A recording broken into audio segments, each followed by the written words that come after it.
Came to return a box. That was all. Elijah stood in the hallway of his ex-wife's apartment building, rain soaking through his jacket arms, wrapped around a cardboard box full of things that no longer belonged to him. 5 minutes. That was all this was supposed to take. But when the door swung open, it wasn't Lena standing there. It was Mara Lena's roommate, mascara streaked down her face, a single key pressed between her fingers. She looked at the box. Then she looked at him. "She's gone," Mara whispered. "You can stay." The box had been sitting in the corner of Elijah's living room for 3 weeks. He had packed it carefully the way he did everything, folding each item before placing it in, making sure nothing was crumpled, nothing was damaged. A ceramic mug with a faded logo, a scarf that still smelled faintly of someone else's perfume. 2 books with dog-eared pages he had never read. Small things. The kind of things that don't mean much until they're sitting in a box waiting to be returned, and then suddenly they mean everything or nothing at all. He wasn't sure which one was worse. Maya was on the floor behind him, cross-legged, a sheet of white paper spread across the hardwood in front of her. She was 6 years old and took drawing very seriously, pressing her crayon down with the full weight of her small hand like she was leaving a mark the world needed to remember. "Where are you going, Dad?" she asked without looking up. Elijah lifted the box and turned around. "Returning something to someone. I'll be back before dinner." Maya finally looked up. She studied him the way children study adults when they sense something is being left unsaid. Not suspicious, just watchful. Then she held out the drawing. It was a house.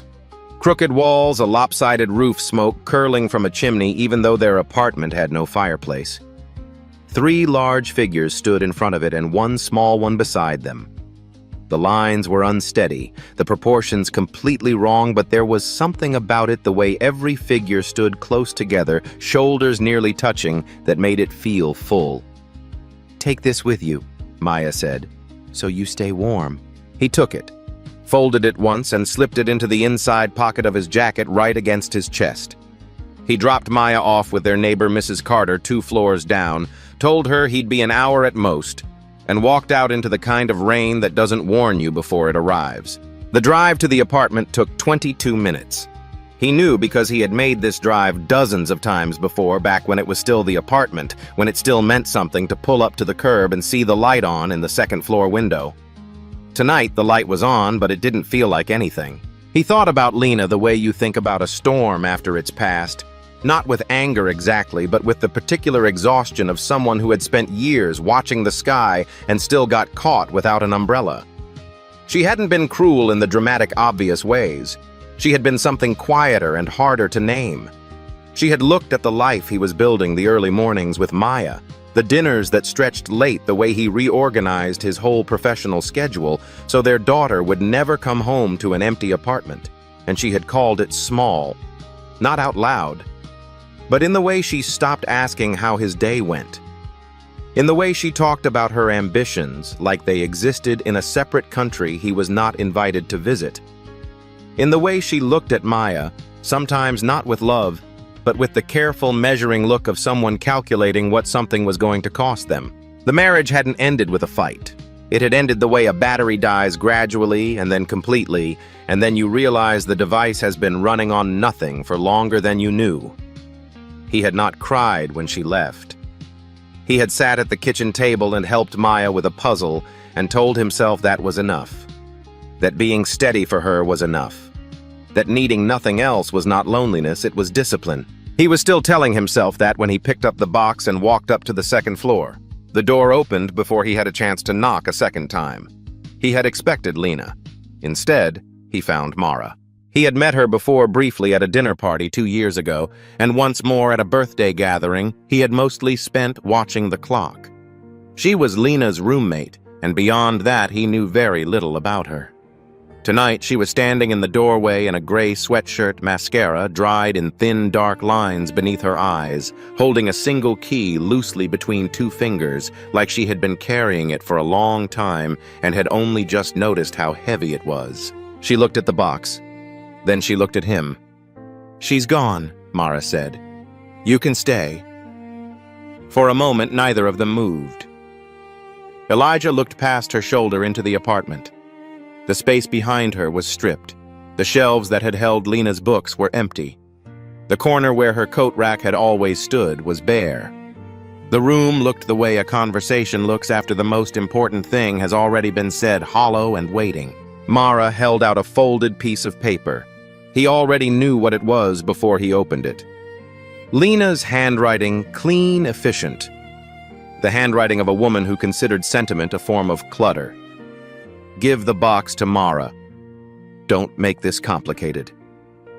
Rain struck the window at the end of the hallway. The sound of it filled the silence where a conversation should have been.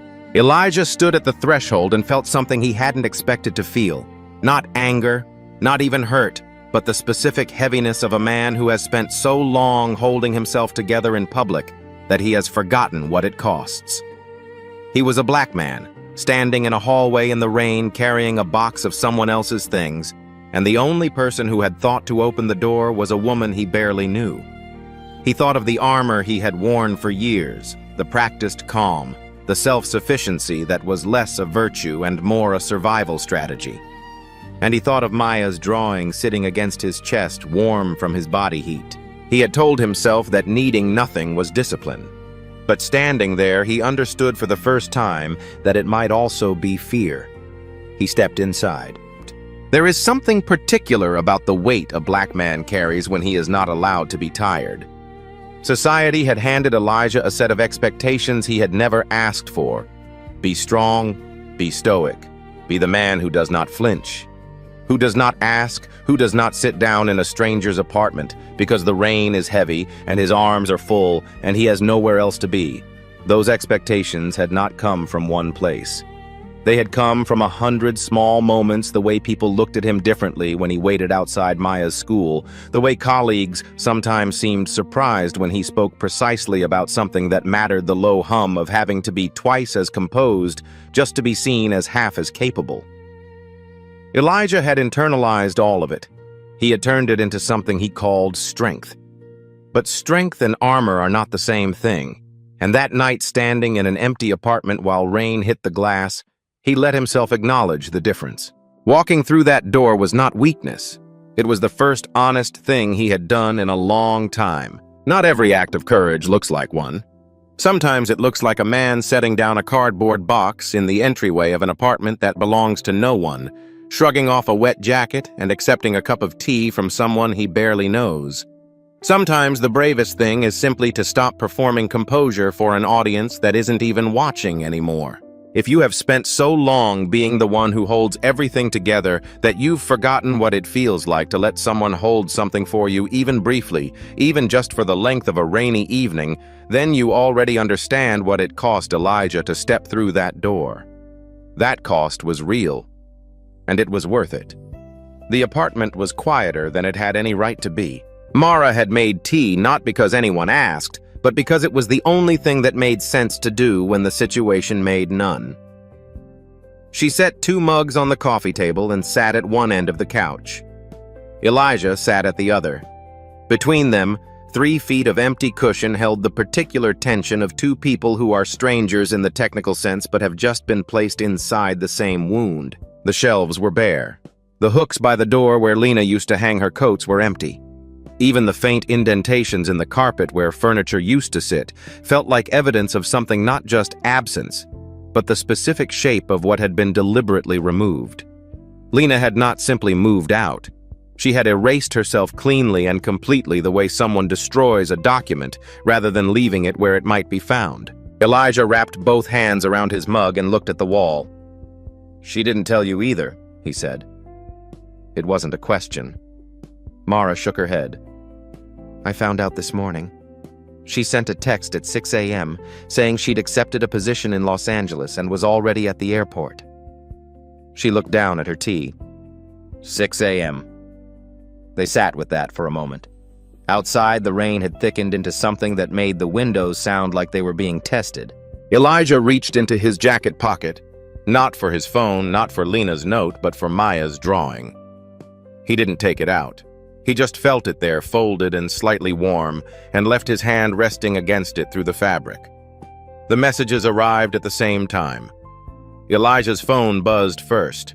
He glanced at the screen and saw Lena's name, the contact he hadn't yet decided whether to delete. The message was 4 words: "Grow up, Elijah. Please." Across the couch, Mara's phone lit up with an email notification. She read it once. Then she read it again, her expression shifting in a way that Elijah noticed but didn't immediately understand, a slow tightening like something coming into focus that she had been hoping would stay blurry. "What is it?" he asked.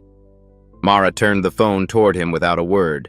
It was an email from Lena, intended for a production coordinator at the Los Angeles company, but with Mara's address mistakenly entered in the CC field instead of a colleague's.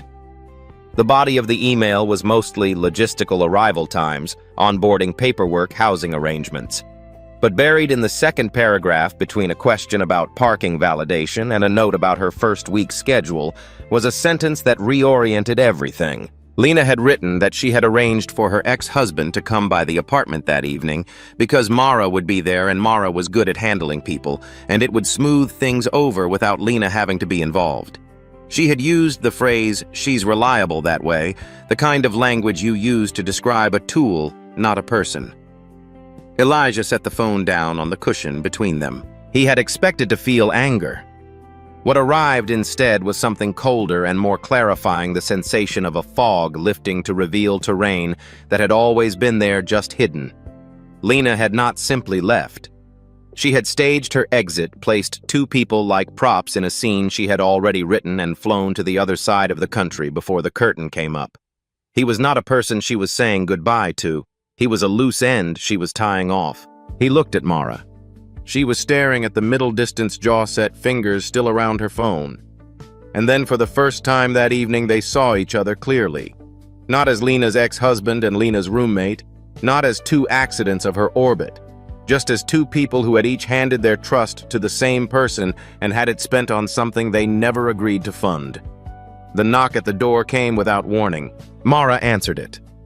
In the hallway stood the building's landlady, a woman named Mrs. Garner, who managed the property with the particular efficiency of someone who had seen too many tenants treat apartments like borrowed things. She was holding a printed copy of a text message, Lena's name and number at the top. Mrs. Garner explained it plainly. Lena had contacted her that afternoon to say the unit would be vacated by the end of the month. She had not mentioned Mara. She had not mentioned that the lease still had 3 months remaining. She had not, as far as Mrs. Garner could confirm, asked anyone else's opinion on the matter. Mara stood very still in the doorway as Mrs. Garner spoke. Her shoulders were level. Her face was composed. But Elijah, watching from the couch, could see the slight movement at the base of her throat. The swallow she was suppressing, the effort it was taking to hold her expression together in front of someone she barely knew. Mrs. Garner asked if there was anything Mara wanted to say for herself. Elijah stood up. "Give us 24 hours, he said from across the room. His voice was even. "We'll have something in writing for you tomorrow morning." Mrs. Garner looked at him with the measured skepticism of a woman who had heard many promises in hallways. Then she nodded once and left. Mara closed the door and stood with her back to him for a moment. When she turned around, the composure was still there, but barely the kind of barely that costs a person something to maintain. "I don't even have a lawyer," she said. "You don't need one," Elijah replied. "Not yet." It was Mara who found Lena's post. She had not gone looking for it. She had opened the app the way you open a wound you keep forgetting is there automatically before the conscious mind can intervene. And there it was, a photo taken at the airport, natural light catching Lena's face at the angle she had always preferred, a carry-on bag visible at her shoulder. The caption read, "New chapter, new city, finally free." Mara turned the phone face down on the coffee table. The room was quiet for a long moment. Rain moved across the windows in slow, shifting sheets. Then Mara sat down on the floor. Not the couch, the floor with her back against the base of the couch, knees drawn loosely up. It was the posture of someone who has stopped trying to look like they are managing. "Can I tell you something?" she said. Elijah moved from the couch and sat on the floor a few feet from her, his back against the wall. He didn't say anything. He just waited. Mara looked at her hands. "I knew Lena before you did. We met at a gallery opening this small, overcrowded thing in Williamsburg where the wine was bad and the art was worse. We were the only two people there who admitted we didn't actually know what we were looking at. She almost smiled at the memory, then didn't. I thought she was remarkable. I thought she saw things the way I did. She let that sit for a moment. She knew how I felt about her.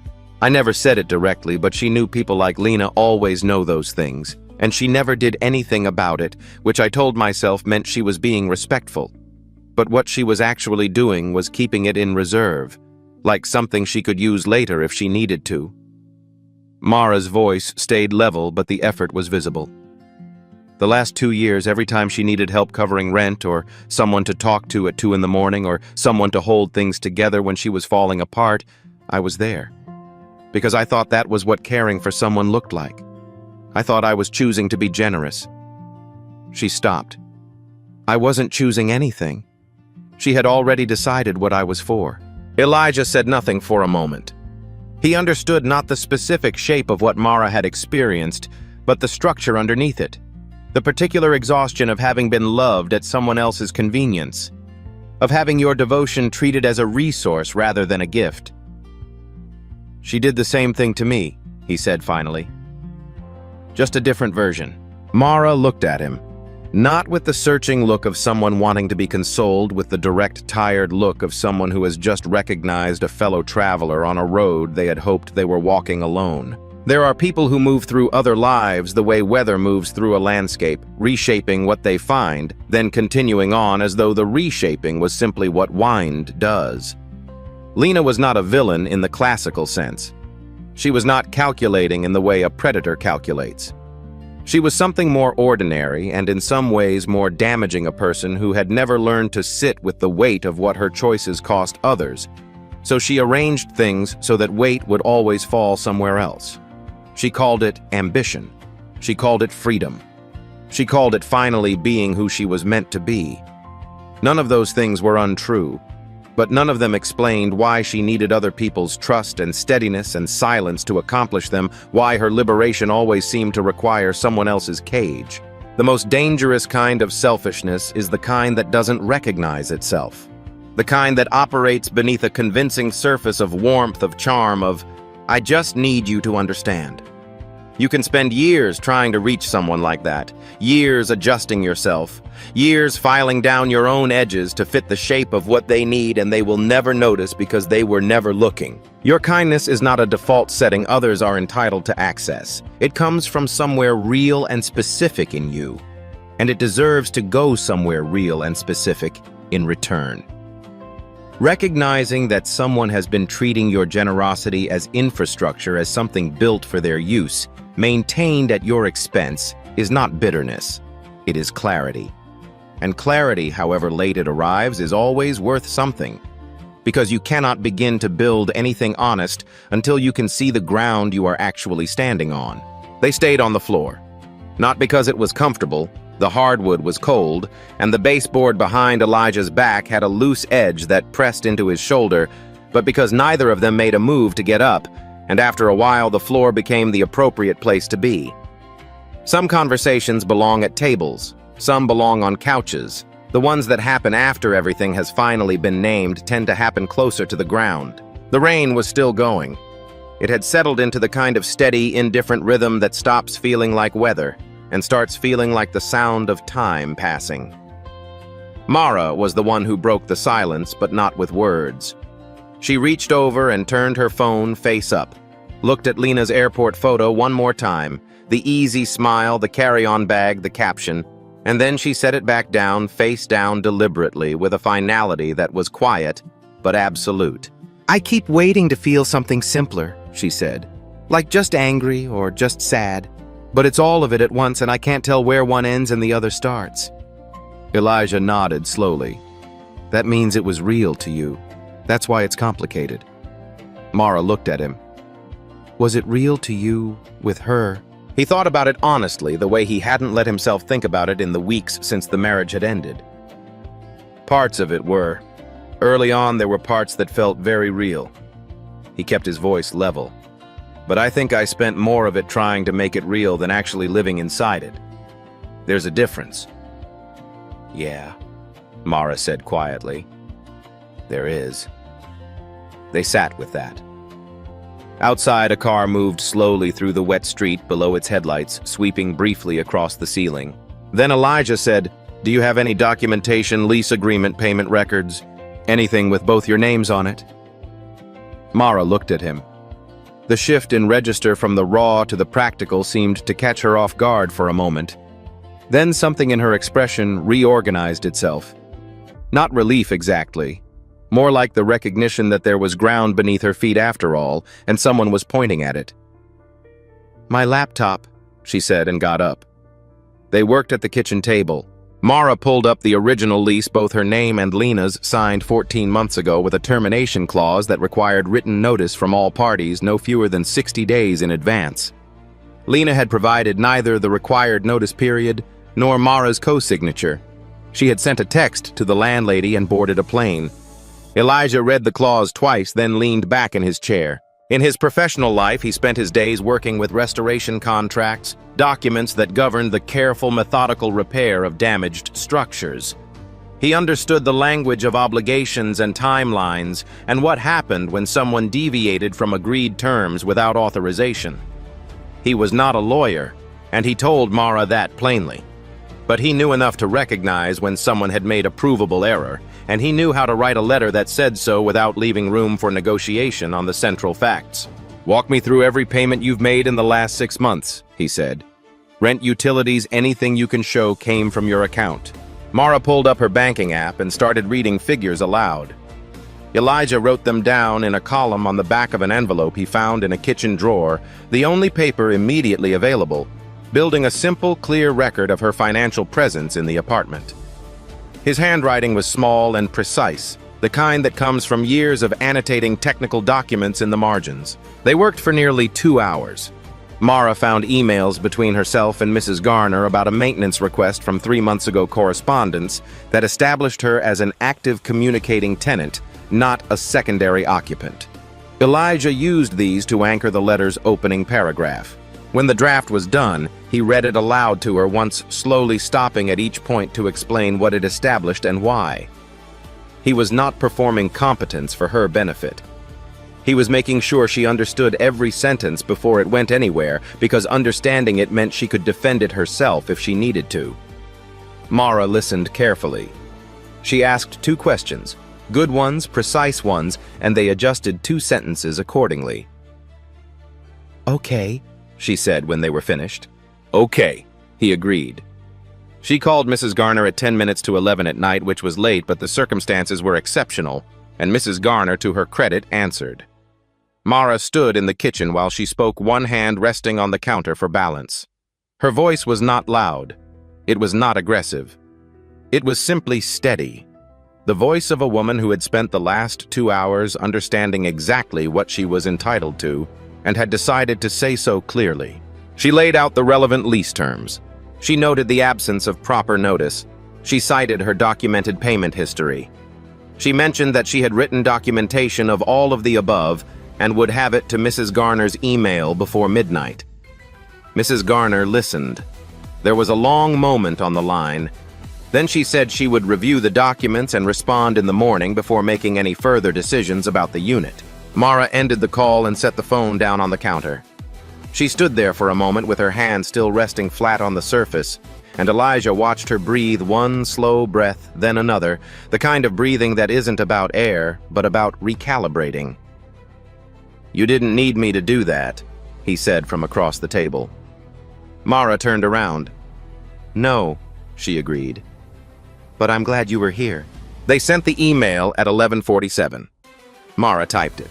Elijah proofread it once more before she hit send, and at the bottom they attached every document they had compiled: the original lease, the payment records, the maintenance correspondence with Mrs. Garner, and a clear summary of the specific clauses Lena had violated by acting unilaterally.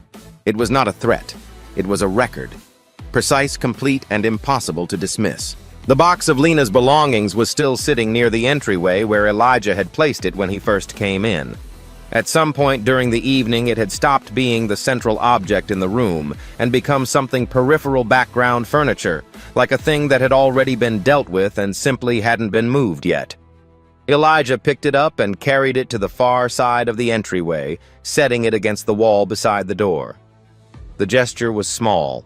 Mara noticed it anyway. "What are you going to do with it?" she asked. "Mail it," he said. "Let her deal with the postage." Something crossed Mara's face that wasn't quite a smile and wasn't quite sadness, but existed in the space between them. "That's the right answer," she said. They moved back to the couch. The urgency of the last 2 hours had settled into something quieter, not the uncomfortable quiet of two strangers, but the particular quiet of two people who have been through something together and are still deciding what to make of it. Mara asked about Maya. It wasn't a polite question, not the kind you ask to fill silence. She asked it directly, like she actually wanted to know, and Elijah found himself answering in a way he rarely did with people who inquired about his daughter. He talked about the drawings, about the way Maya narrated her artwork while she made it, providing detailed explanations of houses and people and events that existed entirely in her own imagination. About the puzzle they had done together the night Lena left, neither of them speaking, just fitting pieces together on the kitchen floor until it was done and bedtime was long past. He reached into his jacket and took out the drawing, the house, the crooked roof, the 4 figures standing close together. Mara took it carefully, the way you handle something someone has kept close to their body. She looked at it for a long time. The 3 large figures, the 1 small one, the lopsided chimney releasing a curl of smoke from a building that had no fireplace. "She drew 3 adults," Mara said. Elijah had noticed that too. He had not said anything about it to anyone. "She has a big imagination," he said.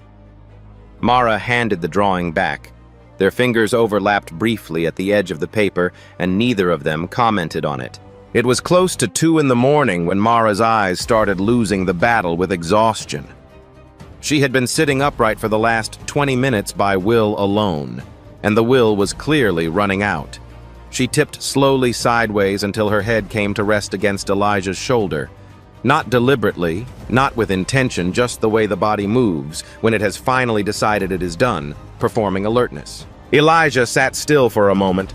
He was aware of her breathing evening out, aware of the weight of her head, aware of the rain still moving against the glass in long, unhurried intervals.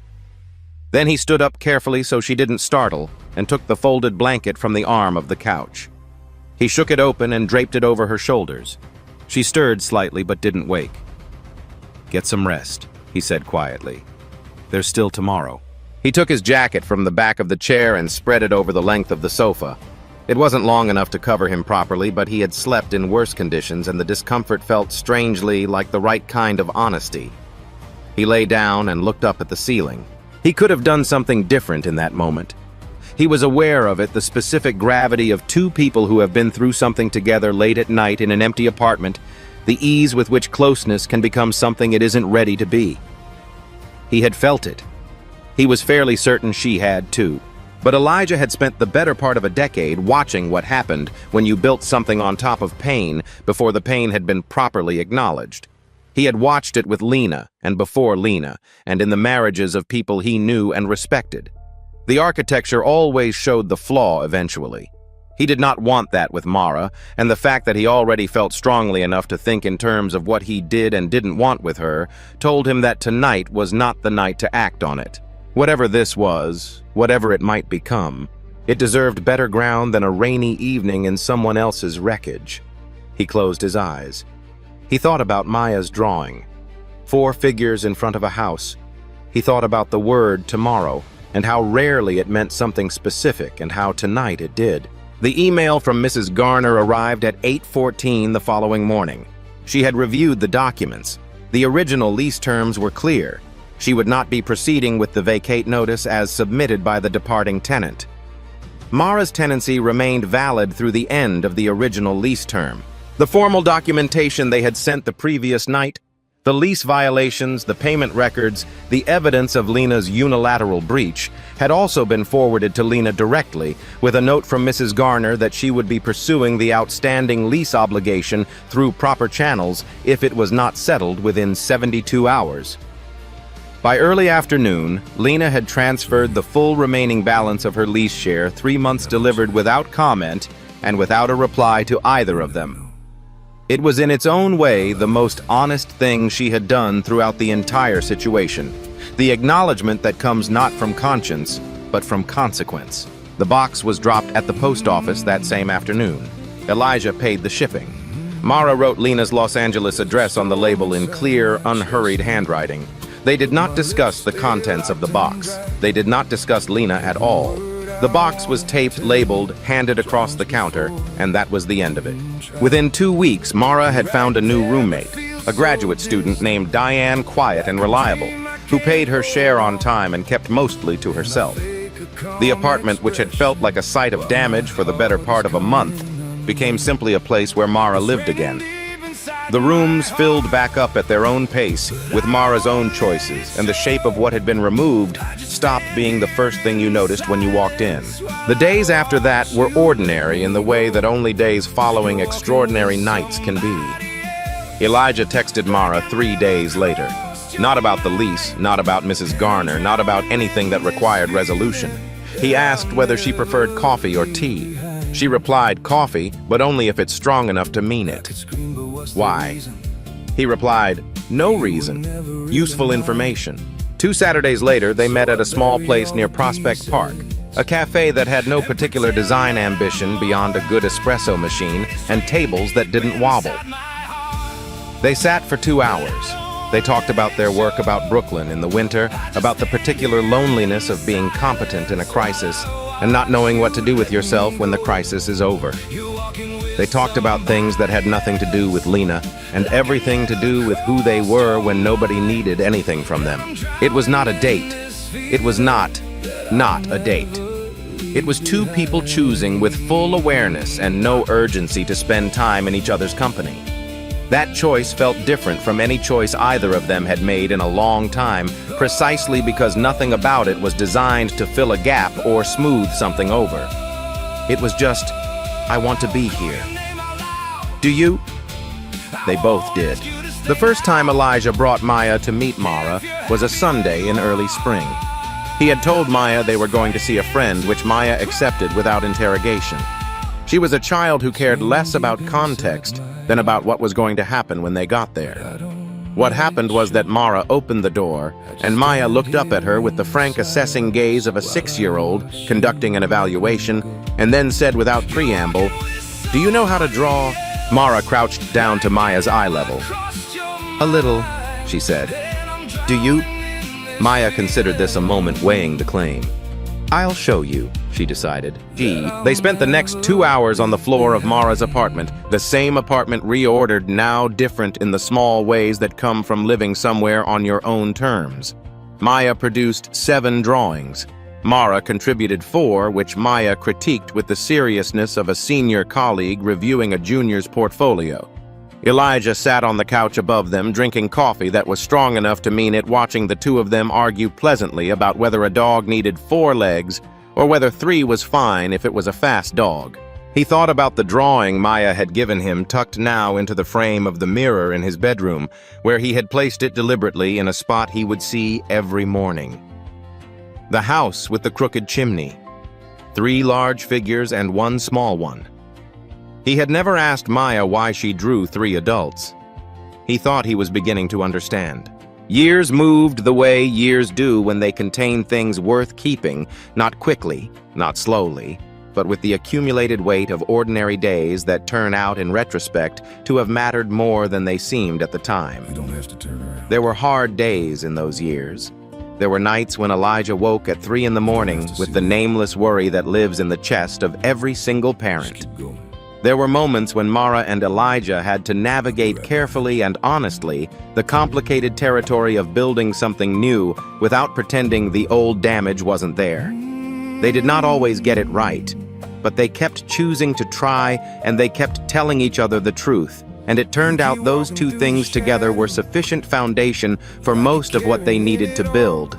One evening, Maya was 9 by then, nearly 10 already, announcing plans for a career that changed weekly.